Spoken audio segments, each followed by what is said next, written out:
નમસ્કાર મિત્રો, હું એક ડૉક્ટર છું અને મારી ઉંમર 40 વર્ષની છે।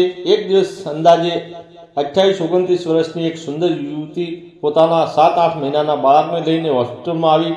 તે જોરથી રડી રહી હતી, તેના હાથમાં પગ કાપી રહ્યા હતા અને તેને સમજાતું નહોતું કે શું બોલવું। તેની આંખમાં ડર, ચિંતા દેખાઈ રહી હતી। હું તરત જ તેની પાસે ગયો અને તેના હાથમાં લીધેલા બાળકને જોયું તો તે નાનકડા બાળકના માથા પર ઊંડી ઈજા હતી અને ઘણું બધું લોહી વહી રહ્યું હતું। મેં તરત જ તેને પાણી પીવડાવ્યું અને શાંત અવાજમાં પૂછ્યું, તારા બાળકને શું થયું છે? તે કાપતા અવાજમાં બોલી, બાળક જમીન પર પડી ગયો અને માથા પર પથ્થર લાગતા ઈજા થઈ છે। મેં બાળકની ઈજા ધ્યાનથી જોઈ તો સમજાયું કે ઘા ખૂબ ઊંડો અને ગંભીર પણ છે। મેં તેને બહાર બેસવાનું કહ્યું અને તરત જ એક્સરે અને બીજી ચકાસણી કરવાની તપાસ પછી ખબર પડી કે માથા ઉપરની ઈજા ગંભીર અને એક નાનું ઓપરેશન કરવું જરૂરી છે। મેં કહ્યું કે ઓપરેશન કરવું પડશે અને તેની માટે 25,000 રૂપિયાનો ખર્ચ આવશે। આ સાંભળતા જ તેની આંખમાંથી આંસુ રોકાતા ન હતા।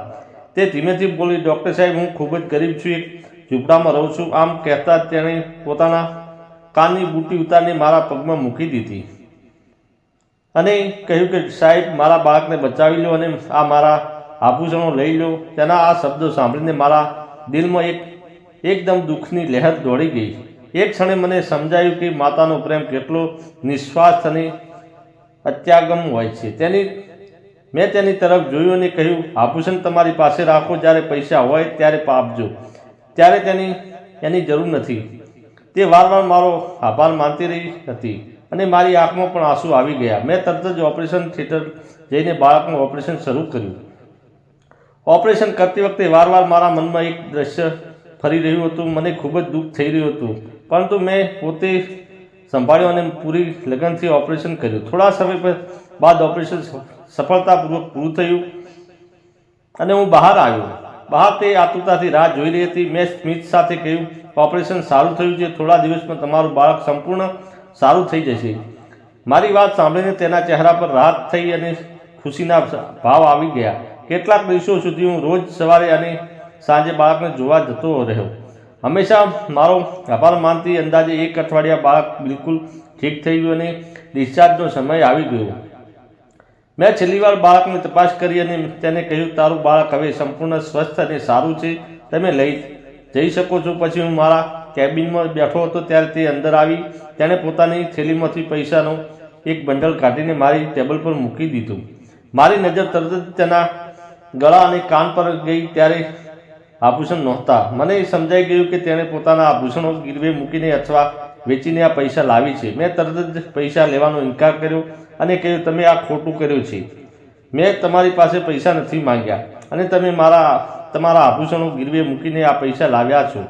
આ સાંભળીને તેની આંખમાં આંસુ આવી ગયા। તે બોલી, સાહેબ, મને પણ આ યોગ્ય નથી લાગતું, પરંતુ તમને મારી સોના જેવી દીકરીનો જીવ બચાવ્યો છે। આ મારા માટે આખી જિંદગીનો ઋણ છે। તેના શબ્દો સાંભળીને મારા મનમાં એક જ વિચાર આવ્યો, ડૉક્ટર બનીને મેં ઘણા લોકોના જીવ બચાવ્યા છે, પરંતુ માતાની આંખમાં એવો નિસ્વાર્થ પ્રેમ અને આભાર જોઈને જે સંતોષ મળ્યો તે કોઈ પણ પૈસાથી ખરીદી શકાય નહીં। પછી મેં તેને બોલાવી, મારા ગળા અને કાનને સોનાની શું કિંમત, શું કામ ચિંતા કરો છો? મારી દીકરીને મારા માટે સોનું છે। તેના આ શબ્દો સાંભળીને હું પણ ભાવુક થઈ ગયો। મેં તરત જ તેને પૈસા પાછા આપ્યા, તેને મારો આભાર માન્યો અને બોલી, સાહેબ, હું કામ કરીને તમારા પૈસા જરૂર ચૂકવીશ, મને થોડા દિવસની મુદત આપો, હું તમારો ઉપકાર ક્યારેય નહીં ભૂલી શકું। તે ચાલી ગઈ અને હું એકલો રહેતો હતો, તેથી મને કોઈ પણ કામવાળીની જરૂર નથી। મેં મારા મિત્રને કહ્યું હતું કે જો કોઈ રસોઈ બનાવનારી અને ઘર સાફ કરનારી અને બગીચાનું થોડું કામ કરી શકે તો એવી સ્ત્રી ધ્યાનમાં હોય તો મને કહેજે। મારા મિત્રએ કહ્યું કે એક છોકરી છે, પરંતુ વિધવા છે, તેને કામની જરૂર છે, તે ખૂબ જ સારી અને મહેનતુ છે, હું તેને તમારા ઘરે મોકલી દઈશ, તમે તેની સાથે વાત કરી લેજો। તે તરત જ હા પાડી। આમ કહી 1-2 દિવસ વીતી ગયા અને એક દિવસ રવિવાર હતો। એ દિવસે અમારી હોસ્પિટલ બંધ રહેતી હતી, તો હું ઘરે જ હતો। અચાનક મારા દરવાજાની ઘંટડી વાગી। મેં દરવાજો ખોલ્યો તો સામે તે જ સ્ત્રી ઊભી હતી। હું થોડા ચોંકી ગયો। તમે અહીંયા, તમારી દીકરી ઠીક છે ને? તેને શાંત અવાજમાં કહ્યું, મને તમારા મિત્રએ અહીંયા કામ માટે મોકલી છે. મને આશ્ચર્ય થયું કે મેં તેને અંદર બોલાવી લીધી અને તેની સાથે તેની દીકરીની પણ હતી. મેં તેને સોફા પર બેસવાનું કહ્યું અને અંદર જઈને પાણી લઈને આવ્યો. પછી મેં પૂછ્યું, તમારે કેટલો પગાર જોઈશે? તેને નમ્રતાથી બોલી, સાહેબ, તમે મારી ઉપર બહુ ઉપકાર કર્યો છે જે હું જીવનભર ચૂકવી શકીશ નહીં. મારે અત્યારે પગાર નથી જોઈતો. પહેલાં તમારે પૈસા ચૂકવી દઉં, પછી પગારની વાત કરશું. તેના શબ્દોની સચ્ચાઈ મારા દિલનો સ્પર્શ કરી ગઈ અને હું સ્મિત કરીને તેનો જોતો રહ્યો. પછી મેં પૂછ્યું, તમે ક્યાં રહો છો? તો તેણીએ કહ્યું કે હું અહીંયાથી 3-4 કિલોમીટર દૂર એક ચાલીમાં ભાડાના નાના એવા રૂમમાં રહું છું. આ સાંભળીને મને ઘણું દુઃખ થયું કે આટલી નાજુક અને સુંદર યુવતી પોતાની નાની દીકરી સાથે આવી સ્થિતિમાં રહે છે અને તે પોતાનો કોઈ સહારો નથી. મેં તેને કહ્યું, જો તમારી ઈચ્છા હોય તો તમે મારા ઘરે રહી શકો છો. મારું ઘર ઘણું મોટું છે અને તમે ઘણા દૂર રહો છો, તો ઉપરથી તમારી દીકરી નાની દીકરીની સંભાળ લેનાર પણ કોઈ નથી. વિચારી લેજો અને મને કહેજો, મને કોઈ મુશ્કેલી નહીં થાય. સાચું કહું તો તે દેખાવમાં ખૂબ જ સુંદર અને સ્વભાવથી સીધી, સાદી અને ઈમાનદાર હતી. તેની મારા મનમાં તેના પ્રત્યે દયા અને સન્માન ઊભું થયું અને થોડું વિચારીને હા પાડી અને બોલી, તમારી વાત બરાબર છે અને હું અહીંયા રહેવા તૈયાર છું. તે ઘરે ગઈ અને બીજા દિવસે પોતાનો ઘણો સામાન લઈને આવી ગઈ. તેની પાસે ખાસ કંઈ સામાન નહોતો, ફક્ત થોડા કપડાં અને થોડા વાસણો આવ્યા. પછી તે તરત જ કામ પર લાગી ગઈ. બધા રૂમ સારી રીતે સાફ કર્યા. અમે બંને માટે ચા બનાવી, રસોઈ બનાવવાનું શરૂ કર્યું અને બગીચાની પણ સંભાળ રાખવા લાગી. તેના ચહેરા પર સંતોષ અને આંખોમાં શાંતિની ઝગમગાટ હતી, જાણે તેના મનથી આ ઘરનો ભાગ બની ગઈ હોય. તેને આવ્યા પછી ઘરમાં દરેક જગ્યાએ સફાઈ અને રોનક આવી ગઈ હતી. ક્યારેય ખાલી ના બેસતી, કોઈને કંઈક નાનું મોટું કામ કરતી રહેતી, દીકરીને રમાડતી અને ક્યારેક મને સમય મળતો ત્યારે હું પણ તેની દીકરી સાથે રમતો. એક દિવસ ભોજન સમયે તેણે મને પૂછ્યું, ડૉક્ટર સાહેબ, તમે એકલા કેમ રહો છો? લગ્ન કેમ નથી કરતા? લગ્ન કરવાની તમારી બધી મુશ્કેલીઓ દૂર થઈ જશે. તેની વાત સાંભળીને હું સ્મિત કરીને બોલ્યો, તમને સાચું કહું તો મારા લગ્ન પહેલાં થઈ ચૂક્યા છે. તમારી જેમ જ સુંદર મારી પત્ની હતી, પણ તે કાર અકસ્માતમાં મને છોડીને ગઈ. એમ કહેતા મેં અલમારી ખોલીને મારા લગ્નનો એક આલ્બમ કાઢ્યો અને તેને બતાવ્યો. તે તસવીરો જોતા જ હું થોડીવાર માટે અટકી ગયો, કારણ કે તે મારી પત્ની જેવી દેખાતી હતી. ખરેખર મને ગમવા લાગી હતી. તે ફક્ત રૂપથી સુંદર નહોતી, પરંતુ સૌભાગ્યથી પણ ખૂબ જ સારી હતી. તેની અને તેની દીકરીની હાજરીએ મારા ઘર બનાવ્યું હતું અને હું ખૂબ જ ખુશ હતો. હવે મારું ધ્યાન હંમેશા તેના પર રહેતું હતું.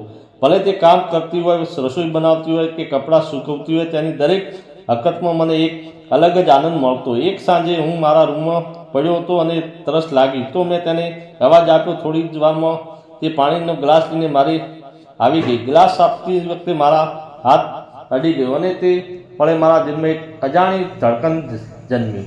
પાણી પીને મેં ગ્લાસ ટેબલ પર મૂક્યો અને કહ્યું, તમે અહીંયા બેસો, મારે તમારી સાથે વાત કરવી છે. તે થોડી ગભરાઈને બોલી, શું થયું ડૉક્ટર સાહેબ? મેં પૂછ્યું, તું બીજા લગ્ન કેમ નથી કરતી? તું કેટલી સુંદર, યુવાન અને આકર્ષક છો. તને જરૂર કોઈ સારો પતિ મળશે. મારી વાત સાંભળીને તેની આંખોમાં આંસુ આવી ગયા અને તે બોલી, સાહેબ, ભલે હું બીજા લગ્ન કરી લઉં, પરંતુ તે માણસ મારી દીકરીને સ્વીકારે એ જરૂરી છે. મારી દીકરી મારી માટે ખૂબ જ બધું જ છે. જો કોઈ તેને પોતાની ના માને તો હું જીવી નહીં શકું.